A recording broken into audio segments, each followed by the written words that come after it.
ನನ್ನ ಹೆಸರು ಅಂಜನಾದೇವಿ ಹೆಚ್ ಭೋವಿ. ಕಲ್ಯಾಣ ಕರ್ನಾಟಕದ ಖ್ಯಾತ ಹಿರಿಯ ಸಂಶೋಧಕ ಸಾಹಿತಿ ಮುಡುಬೆ ಗುಂಡೇರಾವ್ ಅವರು ಬರೆದ ಒಂದು ರಚನೆ. ಕಲಬುರಗಿ ಧರೆಯಲ್ಲಿನ ಕೈಲಾಸ ನೋಡು ಬಾರೆ, ಅದುವೇ ನಮ್ಮ ಹೆಮ್ಮೆಯ ನಾಡು.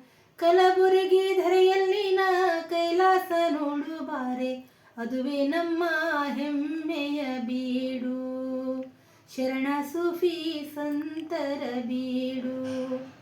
ಶರಣ ಬಸವ ಖಾಜ ಬಂದೇನವಾಜರು ಅವತರಿಸಿದ ಪುಣ್ಯ ಭೂಮಿ. ಬುದ್ಧನ ನೆಲೆವೀಡು ಸನ್ನತಿ ಕನಗನಹಳ್ಳಿ, ಶಾಬಾದಿನ ವಿಶ್ವವಿಖ್ಯಾತ ಕಲ್ಲು. ಸನ್ನತಿ ಚಂದ್ರಲಾಂಬ ಪರಮೇಶ್ವರಿ ಸನ್ನಿಧಿ, ಬಿಜನಹಳ್ಳಿ ಹರಳಯ್ಯ ಕಲ್ಲು.